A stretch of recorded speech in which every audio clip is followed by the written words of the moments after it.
Hi guys, I am Senior Airman Leah Yonker, and today I'm going to be your instructor on the great sport of American football. Green 19 hut. Alright, so as you guys can see, I just caught a football because I'm good at that. Alright, so what we're going to be talking about today is obviously the great sport of American football. Next slide. Before we get started today, we're going to go over a couple of classroom rules just for while I'm giving this presentation today. First thing, don't fall asleep in class. If you feel sleepy, if you feel like you're going to fall asleep, you can't keep your eyes open, whatever the case may be, just stand up, go to the back of the classroom. I'm not going to take any offense by that. I'm not going to ding you after class or anything like that. Just if you feel sleepy, go stand at the back of the classroom.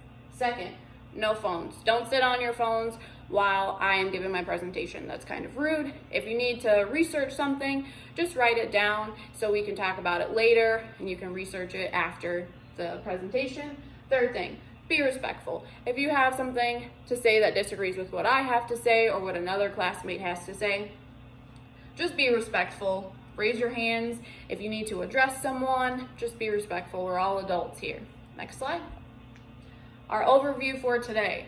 We are going to identify the basic facts about American football. Next slide. Our objectives for today, we're going to talk about the history. We're going to talk about why football is even a sport, how football happened, how football was created, who created football. Next thing we're going to talk about is the equipment that's needed to play football. So helmets, pads, all the gear that you need. Third thing we're going to talk about is the field. So the actual field they play on, the type of turf, the type of grass, the goalposts, everything field that you can think of, that's what we're going to talk about. We're going to talk about the positions. We're going to talk about the offense. We're going to talk about the defense. We're going to talk about special teams. We're going to talk about every single player that plays on a football field during a football game. The next thing we're going to talk about is the rules. So how football is played, how touchdowns are scored, how points are scored, what is a field goal, what is a punt return. We're going to talk about all of that jazz. The next thing we're going to talk about is the levels of play. So what levels the game of football is played at. It's played from the little guys all the way up to the big professional athletes. And the last thing we're going to talk about is the goal of every single professional athlete that plays the game of football, Super Bowl Sunday. Next. So the history. How did football even become a thing in the first place? So back in 1869, the first intercollegiate game was played by Princeton University and Rutgers. And it was just a recreation type of activity back then. Guys just got together after class and decided, hey, let's go run around with a football and tackle each other and get hurt and just get dirty because they didn't have equipment back then. So first thing, the father of football, that's what he's known as, Walter Camp. He was an undergrad medical student at Yale University. Just a regular old medical student, decided that, hey, Americans really like the sport of rugby and Americans really like the sport of soccer. Let me combine the two and see what we can get. And he eventually came up with football. He changed some rules around, and back then when he played, he was a player coach. He was a head coach and he was also a team captain. So they were called player coaches back then. And he decided that over the years that he would kind of change up some of the rules of rugby and change up some of the rules of soccer and combine the two. And then he ended up coming up with the game of football. Next one. So the official sport of football became a thing in 1892. This is when the first professional athlete got paid. The first professional athlete got paid $500. Now, right now, I'd be like, I'm not playing the game of football for $500. You couldn't pay me enough to get tackled by any one of the defensive ends that are in the league today. You could not pay me $500 to do that.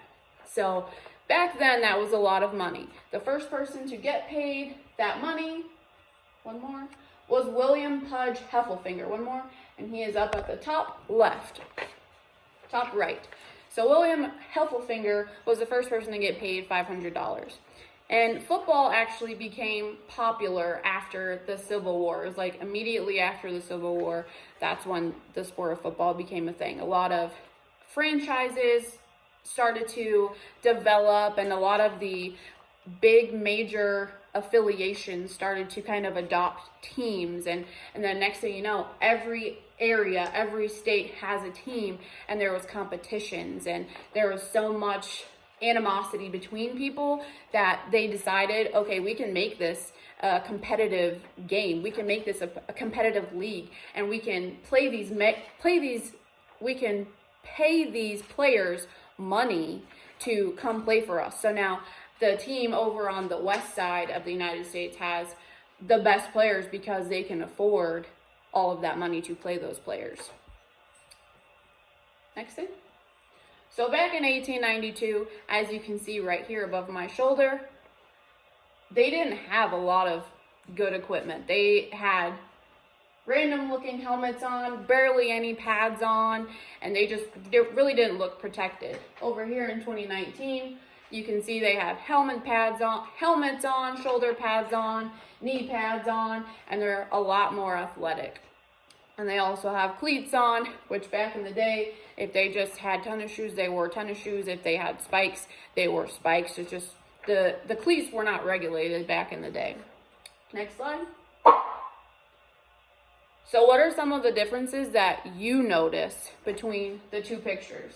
Aside from the helmets, aside from the cleats, aside from the pads, what are some things that you notice? What I notice is the lines on the field. The lines on the field on our picture in 1892 over here weren't really there for any reason. It was just there because that's what's on a soccer field. Over on our right side, all of the lines have a purpose. All of the hash lines mean something. And we'll talk about that just a little bit later on when we talk about the field. Next slide. So our equipment. As I said earlier, the equipment that they had back in 1892 was not really helpful. It was not very protectful.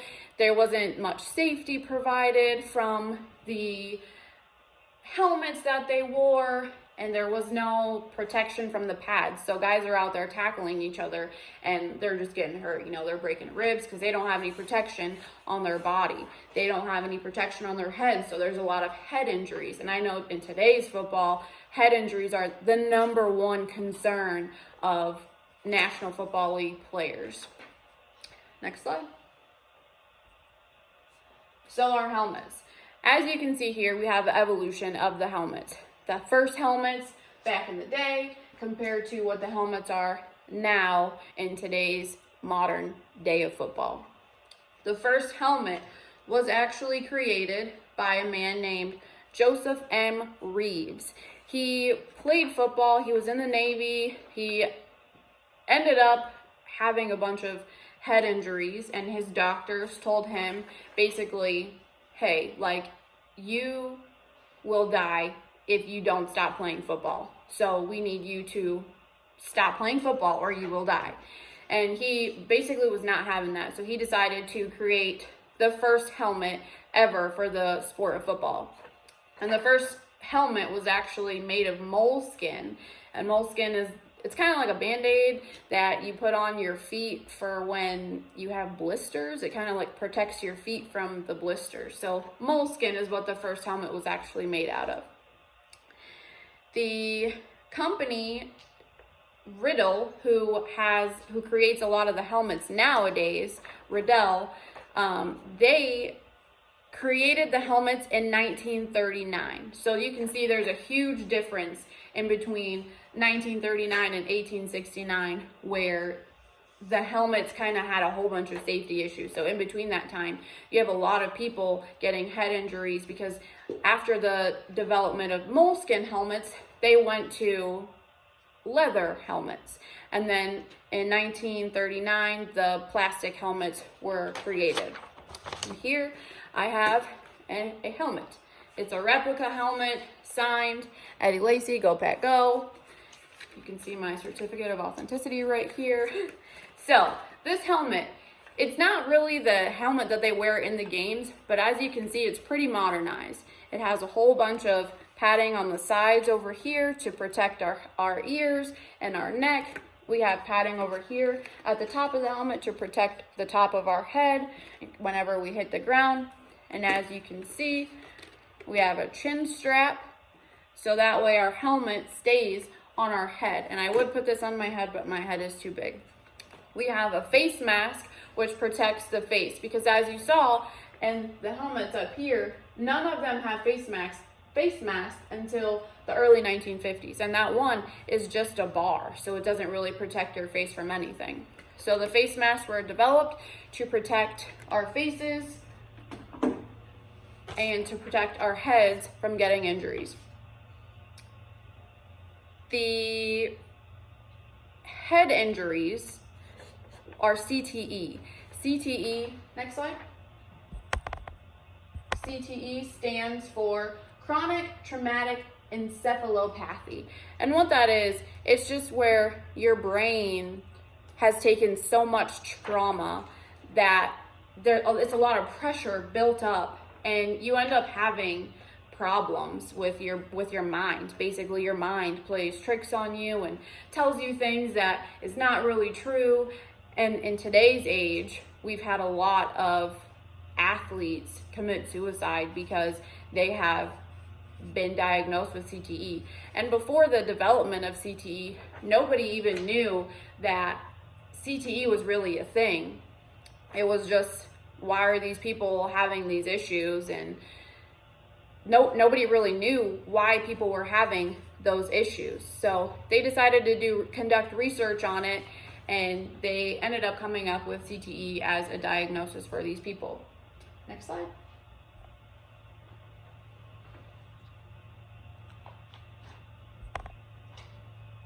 All right, our pads.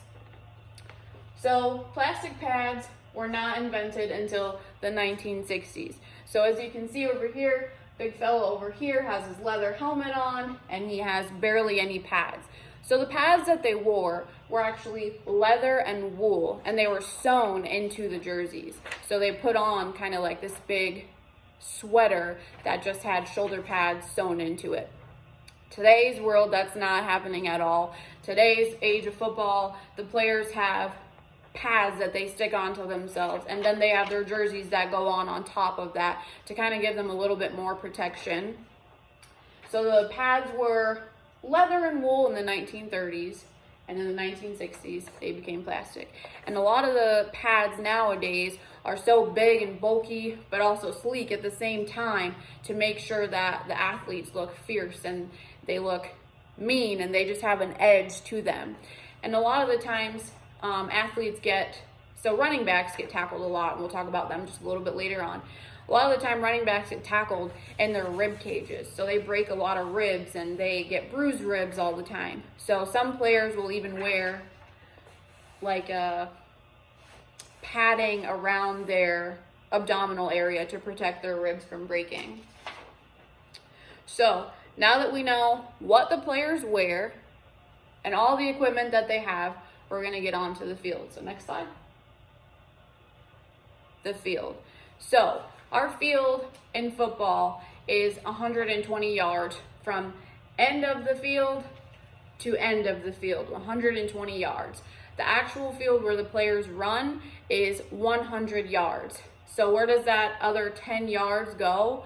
Other 20 yards go. There's 10 yards pushed on both sides of the end zones.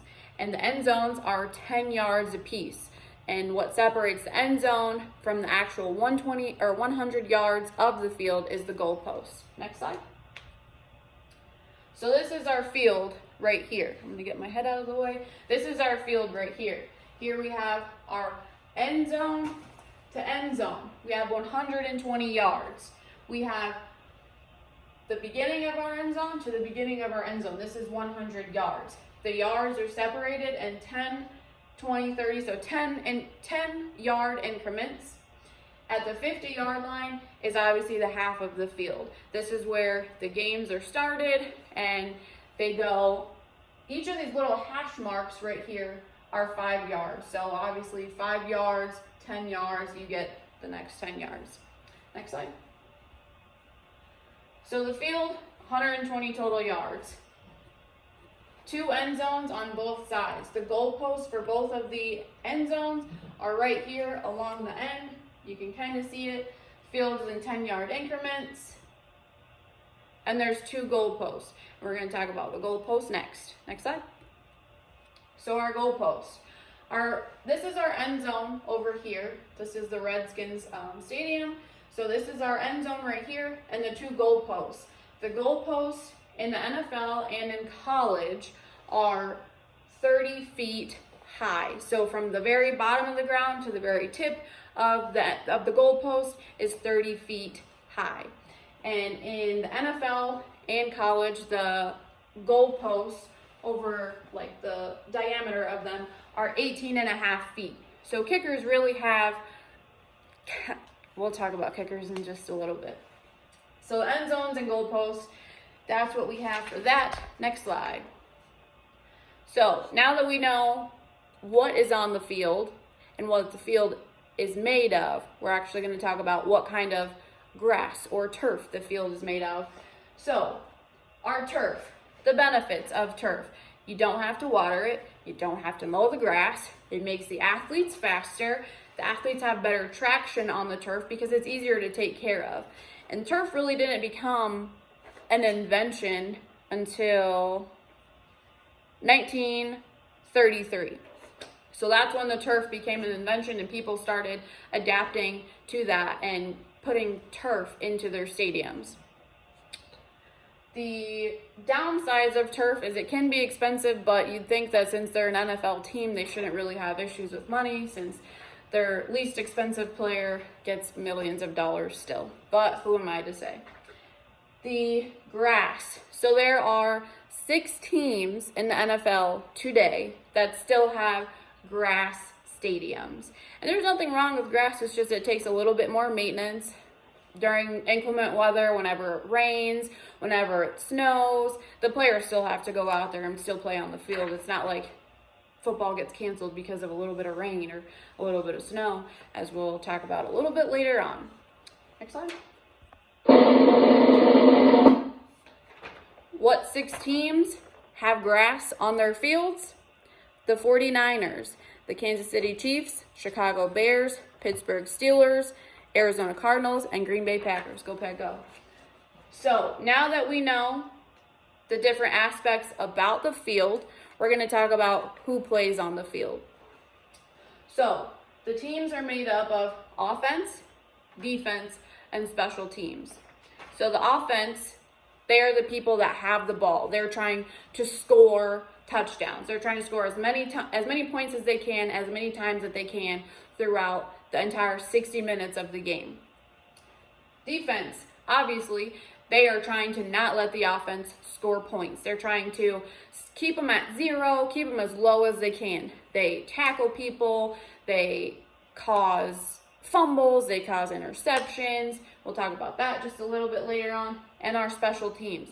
So special teams, it's not really special as you would think. It's just different players that get you from the offense to the defense. And we'll talk about that in a little bit. Next slide. So our offense, I'm going to get my head out of the way. Our offense is made out of quarterbacks, running backs, wide receivers, tight ends, centers, guards, tackles. So there's so many different people that make up the offense. And as here you can see, this is our offense over here in red, and this is our defense up here in blue. The lineups of all of the offensive people, of the offensive line, just depends on what kind of play that the coach decides to call. So what they think that the defense is not going to do, it's not going to catch on to. So whatever the coach thinks that they'll be able to score from, that's what they're going to call the play, and that's how they line up. So there's so many different variations of lineups that can happen. It's kind of hard to predict. So we're going to go ahead and jump into all of the positions individually. Next slide. So we have our quarterbacks. Our quarterbacks are the main point of the offense. They are the people who get the ball, they have the ball first, and they have the ball second, actually.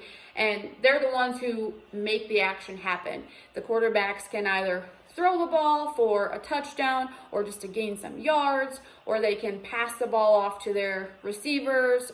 They can pass the ball off to their running backs. They can run the ball themselves.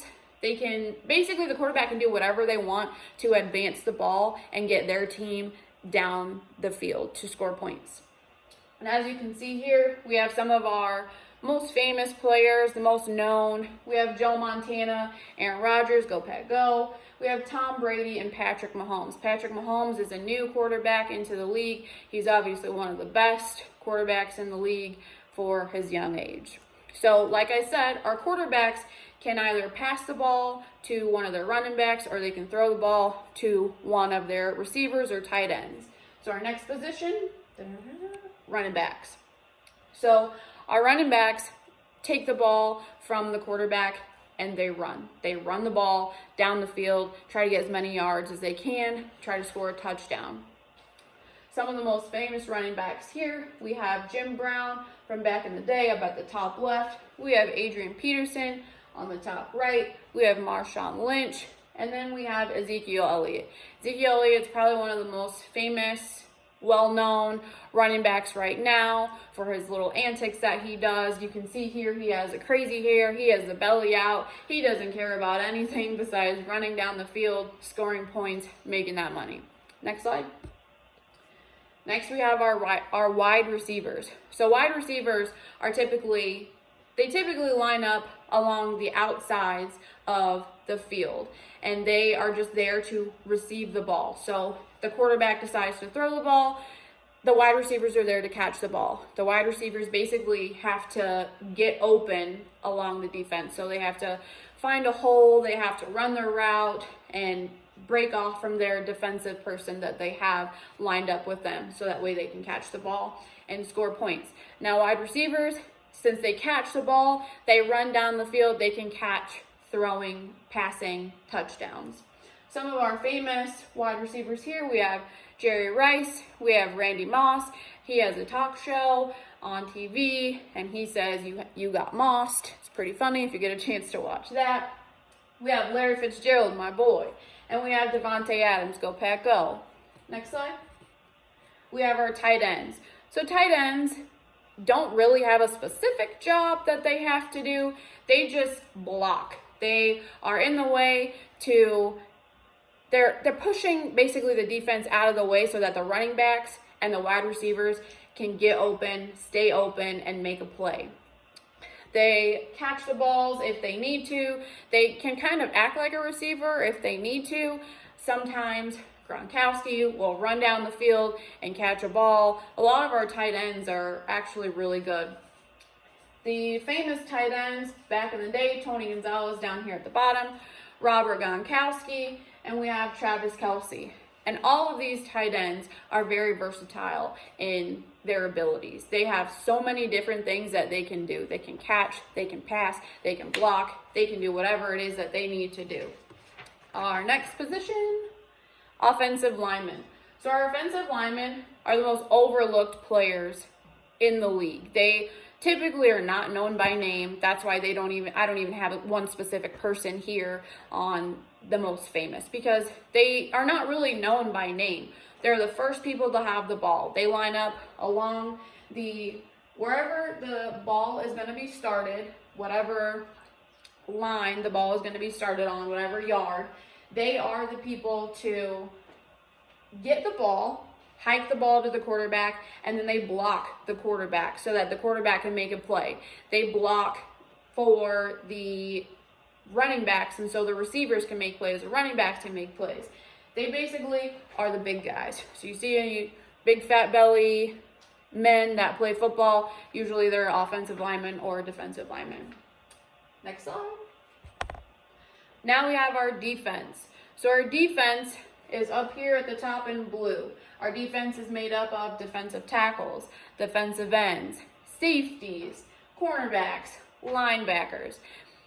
A lot of these positions they have to be really fast at besides the defensive ends. They're just the big guys up in the middle that try to block off the offensive line so that their other defensive people can get in there and tackle the quarterback. Next slide. So our defensive tackles. Defensive tackles are at the center of the D-line, and they rush the passer and they stop the play. So rushing the passer, they try to get to the quarterback as quick as they can. They want to make that quarterback mess up. They want to make the quarterback fumble the ball. They want to make the quarterback so scared that he can't make a play. They want to rush the passer. They want to stop plays so that way the running backs and the receivers don't even get a chance to catch the ball or take the ball and start running. Some of our most famous defensive tackles, Ndamukong Suh and Aaron Donald. Ndamukong Suh is big fella up here. He is very scary. I know if I were to have to play football on the offense, I would be pretty scared to come face to face with this guy. I just would not. And he's known for stepping on people's ankles. He just has not that good of a rep for his attitude, but he's a really good player. So that's why he made my list of one of the best in the league. Next slide. Our next position is our defensive ends. Defensive ends go after the quarterback at whatever cost it takes. So the offensive linemen, their job is to block for the quarterback. The defensive linemen, their job is to rush the quarterback, to get to the quarterback. So the job of our defensive ends is to basically protect the quarterback at all costs. Defensive end is to go after the quarterback at all costs, So they go after the quarterback at all costs. You'll see these guys, they will lay out flat. They will spin off of people. They will tackle you. They will chase you. They will do whatever it takes to get to the quarterback. And you'll see sometimes in some of these games, these guys will hurt people. These guys do not care. They do whatever it takes to get to the quarterback and stop the play from happening, stop the ball from getting to the running back, to the receiver, to the tight end, from the quarterback running, because quarterbacks like to run with the ball too sometimes, even though they're not that fast. Some of them, Lamar Jackson he's great at running, so. All right, next slide. Next slide. All right, so our linebackers. Linebackers' job is to block the offensive line and sack the quarterback. So sacking the quarterback just means the quarterback has the ball and they have not made a play yet. So the quarterback hasn't passed off the ball to one of their to one of their running backs, and they haven't thrown the ball off to one of their receivers yet. So if a quarterback gets sacked by a linebacker, they basically lose possession of the ball. Some of the famous linebackers that we have here: Ray Lewis, Luke Kuechly, Von Miller, Clay Matthews. Go Pack Go, once upon a time. Next slide. Our cornerbacks. Cornerbacks are typically the fastest defensive players on the field. They typically cover the wide receivers. So wide receivers play along the outsides of the field. So if I am the quarterback, if I am the center, I'm the center of the play, center of the field. My wide receivers are going to be on the very ends, and my cornerbacks are also going to be on the very ends. As you can see here, we have Richard Sherman as one of the best back in the day. Patrick Peterson was one of the best, and we also have Aqib Talib because he's very known. Richard Sherman can basically get to any person that he wants to. He talks a big game, but he also backs up his game. And you can watch any game that he's ever played in. He does his job what he's supposed to do. Next slide. Our safeties. So our safeties, they play in the backfield. So when we have our quarterback, I'm my quarterback, and I have my receivers over here, and on the defensive side, so the guys along the other side of me, so defense is over here. The safeties are playing in the backfield, in the very back of the field. Basically, their job is just to guard the backfield. So make sure that if a wide receiver is going to get a ball thrown to them in the backfield, or if a running back can make their way through the defensive line and get to the backfield, that they don't score. So the main job of the safeties is just to guard the backfield so that way nobody scores. Next slide. Actually, go back really quick.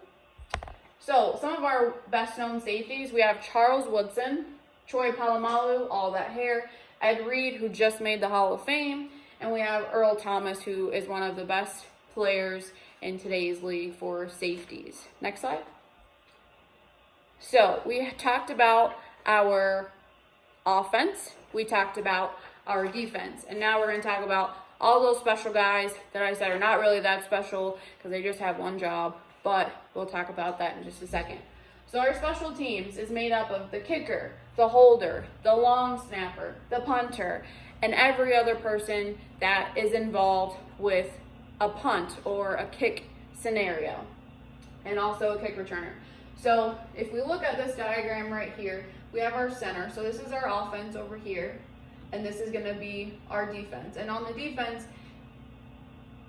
actually take that back. On the defense, we have so the center right here is going to have the ball, and they are going to snap the ball back to the punter or the kicker. So that way, the kicker or punter, whoever it is, can kick or punt the ball down the field for whatever reason that they need to kick or punt the ball down the field.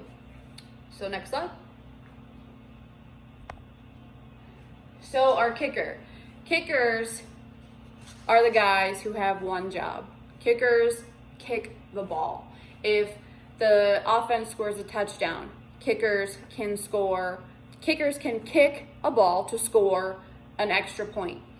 If the kickers have to kick a field goal, the kickers kick the ball for a field goal. Some of our best known kickers are Mason Crosby, go Pat go, and Adam Vinatieri. He's one of the top in the game, been in the league for a long time. As you can see, he's kind of old looking. He has plenty of rings to back up his name and his track record. So our kickers, their job is just to kick the ball for extra points wherever they're needed. And like I said, kickers have one job in the entire game: kick a ball. They go to practice, they kick a ball. They are on the side of a game and they're practicing kicking the ball for whenever they get the opportunity to kick the ball. So that's what kickers do, kick balls. Next, we have our holder. So the holder has one job also. The holder holds the ball. And when the holder gets to come in the game, whenever a kicker comes into the game or a punter comes into the game. So a kick or a punt has to happen. Somebody has to be there to catch the ball and hold the ball so that way the ball can be kicked for either an extra point or a 2-point conversion or whatever the case. So our holder holds the ball. As you can see here, this is our holder. Literally, the holder just receives the ball from the long snapper. So the long snapper is going to snap the ball back, and the holder is going to catch the ball, hold the ball. So as you can see here, the holder is going to catch the ball, hold the ball in place. And the ball, this is going to be on the ground, obviously. So we're going to catch the ball, hold the ball in place, so that way the kicker can do their job and kick the ball. Without the holder holding the ball, the kicker would really have no chance to do their one job. And you'll see sometimes in some of these games, either the holder fumbles the ball and he can't catch it right, he has butterfingers and the ball slips out, or he doesn't position the ball right. The holders have an important job. Their one job is very important. Hold the ball at the perfect time, at the perfect place, so that way the kicker can do their one important job. And the holder they have to be on time. They have to be on time with catching the ball, flipping it up to hold it, so that way the kicker can kick the ball. Next slide. Our next position is the long snapper. So, as I said earlier, the holder receives the ball from the long snapper. So the long snapper, they also have to be on time. They have the ball, and whenever the play is started, the long snapper has to snap the ball back to the holder so the holder can do their job. Our next slide. The punter. So punters have kind of one job, but a little bit more is entailed to that. They definitely do more than a kicker does. So our punters, they grab the ball. So they receive the ball from the long snapper. So the long snapper can snap the ball to the punter. The punter catches their ball by themselves. They bring the ball down, as we can see in this diagram. So they'll bring the ball down and they'll kick it up. Now these guys are very, very flexible. These guys can do the splits in midair. I can even get my leg like a little bit halfway up. So these guys are super flexible. Now what the responsibility of the punter is if the offense cannot score, which we'll talk about a little bit later on. So if the offense cannot score and they have to punt the ball, and they would, like, after their 4th down. So teams get 4 downs to advance the ball past 10 yards or score. And if they can't, the punter has to come in and punt the ball to basically give up their turn. So the punter comes in, the punter receives the ball from the long snapper, punts the ball all the way down the field, and then there should be a punt returner down from the other team at the end of the field that's waiting to catch the ball, return the punt, and try to score a touchdown. Next slide. So here we have our kick returner and punt returner. So as I said, at the end of the field, there is one person typically who is going to be receiving the kick or is going to be receiving the punt.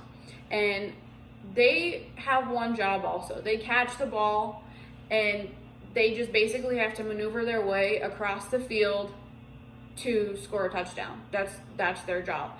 And it's a lot harder than it actually seems because, one, these people are catching the ball. The ball is so small when it's up in the air. These kickers kick the ball. These punters and kickers kick the ball so high up in the air. You have so many people running at you. You have the whole offense. You have the whole defense. You have your team running at you. So much pressure. Everybody looking at you in the stadium. So much pressure. And you have to catch this ball that's coming. So I can easily just catch this ball. However, I just tossed the ball up into the air and it didn't really have any velocity behind it. Gravity wasn't really a factor in it. But when the ball is kicked or punted and it has to be returned, this ball is coming down with some speed. It's coming down very fast. And these punt returners have to catch the ball and then they have to kind of juke their way out if players are down at the field to tack them. And I know my juke was kind of funny. I almost took my knee out. But so our punt returners have to catch the ball and they have to run down the field to score a touchdown. Next slide. So our recap. So we talked about the different offensive players. We talked about the quarterbacks, the receivers, the running backs, the tight ends. We talked about the offensive line. Then we talked about the defense. We talked about the defensive linemen, the safeties. We talked about the defensive tackles. We talked about the special teams positions. So we talked about basically everyone that is involved on the field at one time. Now, when football players are playing their game, it's a 60-minute game, right?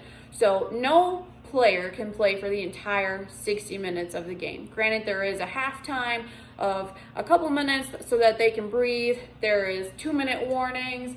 There's all that jazz that they get a couple minutes of break.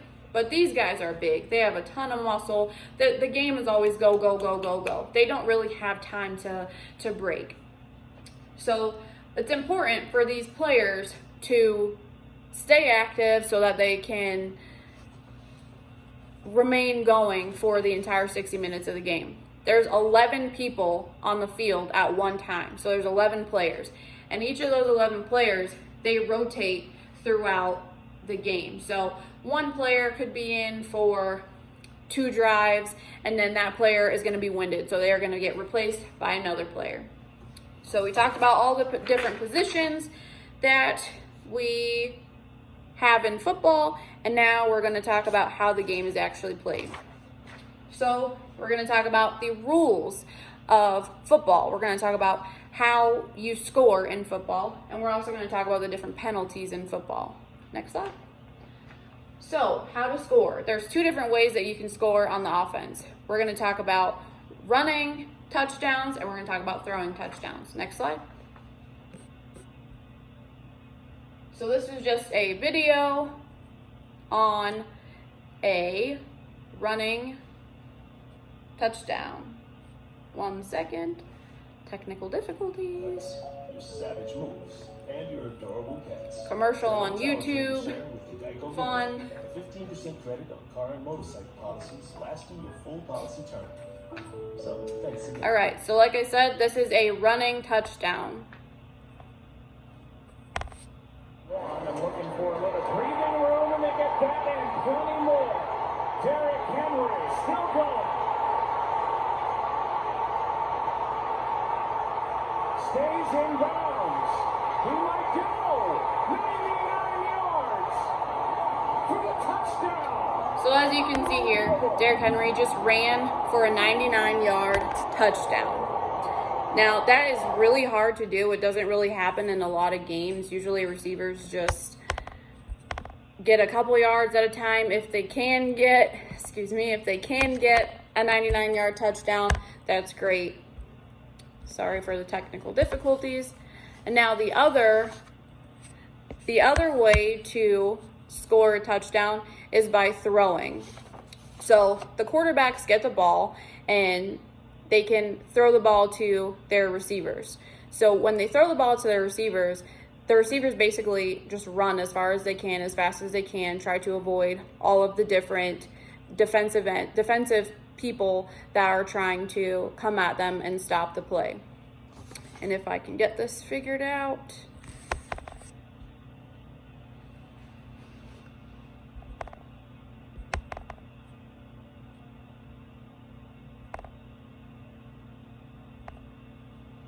All right, sorry about the technical difficulties. So here we're gonna watch a throwing touchdown. And like I said, this is just a quarterback throwing to the receiver, tight end, whoever.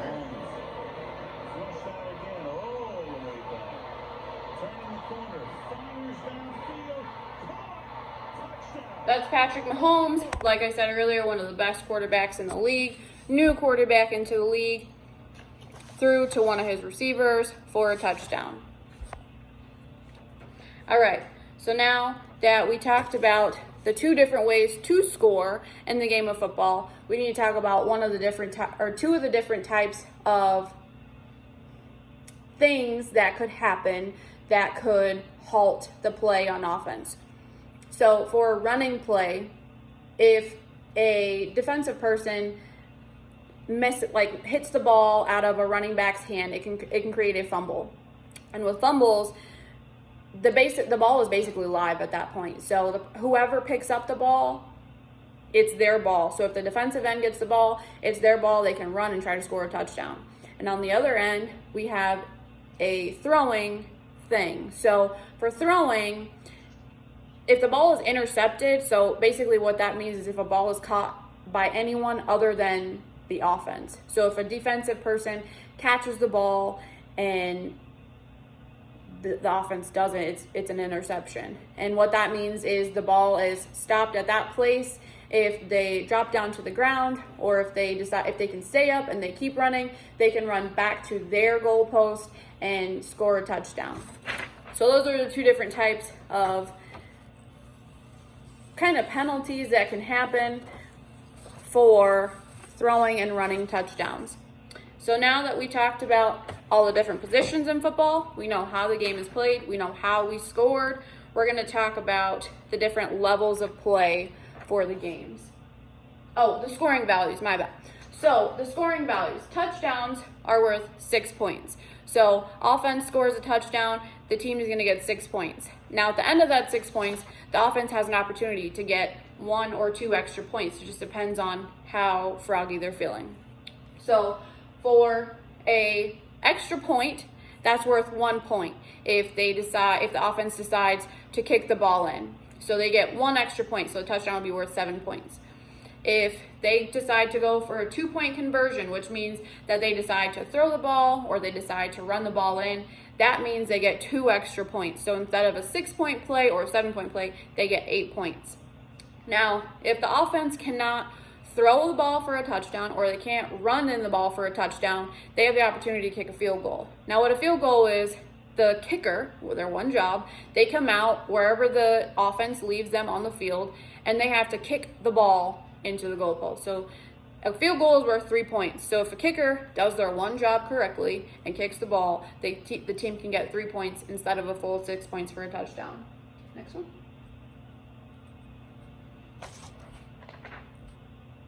And the safety. So our last opportunity to score a point is by a safety. Now what a safety is, the offense basically cannot get back into their own end zone. So if I am on the 5-yard line and I have these big old defensive guys coming at me and they tackle me in my end zone and I fall back in my end zone, that is a safety. And the other team gets 2 points and my team gets 0 points because I got tackled in my end zone. Next slide. So the different penalties. Penalties are basically anything that is illegal in the sport of football. So things basically that shouldn't be done, things that are not safe. That's what these penalties are. And there's so many different penalties in today's leagues. The penalties are constantly being reassessed to keep up with the safety of the quarterbacks, of the receivers, of the running backs, to keep up with the players basically, because the game is so violent and these people are so massive. These people are 200-300 pounds, and just taking a hit from one of them could really impact the body. So penalties are constantly being assessed. Some different types of penalties that we have false start or encroachment. So false start basically is anyone on the offense jumps. So you're lined up with your defensive end and they're looking at you and they're like, boo, and you flinch at them because you think that your quarterback said hut hut hike, and that's what happened. You created a false start. Our next one, roughing the passer. So roughing the passer is roughing the quarterback. So you hit the quarterback in a way that they can't be hit. You dive at them with your head, and you dive at them in their shoulder. You hit them at their ankles where they can't defend themselves. That's roughing the passer. And what these are, the ref is going to throw a flag, and most of the time you'll see in these games that the defensive people are like, what did I do? I don't know what I did. So that's the penalty that nobody likes. The next one is delay a game. Basically, the quarterback held on to the ball for too long. And then pass interference is just if a defensive back or safety or cornerback gets in the way or impedes the process of a receiver catching the ball. Next one. So some of the reminders. We talked about the different positions, offense, defense, special teams. We talked about the rules of football, how you score points, how many points everything is worth. We talked about the different points, so how many points a touchdown is worth, how many points a field goal is worth. 6 points for a touchdown, 3 points for field goal, 1 point for a kick, 2 points for a 2-point conversion. That one's kind of self-explanatory. Next slide.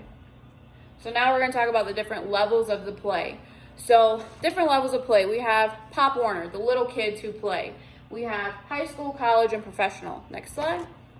So we have Pop Warner. These are our little guys who play. Pop Warner is a nonprofit organization that provides activities to all of the youth from age 5 to age 16. So up until these guys go into high school. Next slide. Then we have our high school football. These guys basically dedicate their lives to play football. And at the end of their senior year, it's kind of a make or break. They either make it to college football or they don't play football ever again. Next slide. So now we have our collegiate teams. Every state, almost every state in the United States has a collegiate football team or a bunch of collegiate football teams. And what these guys do, basically their every desire is to make it to the professional league, the NFL, which is our next slide. Professional football. So this is all of our NFL teams. We have the AFL, NFL, Go Pack Go. These are the guys who made it. These guys work so hard every day, every year round for one special day of the year. Next slide. So, what is the day, the one day a year that all professional athletes look forward to and that the entire United States of America goes crazy over every single year, one day in February? What day is that? Dun, dun, dun, dun. Super Bowl. Next slide. So what happens on Super Bowl Sunday? Basically, the top two teams in the league, they go at it. They play to see who is the best that season. They bring out all the tricks, all the tips. They pull out all the hats out of their bag. The best players are out on the field. The best calls are being made. The best plays are being called.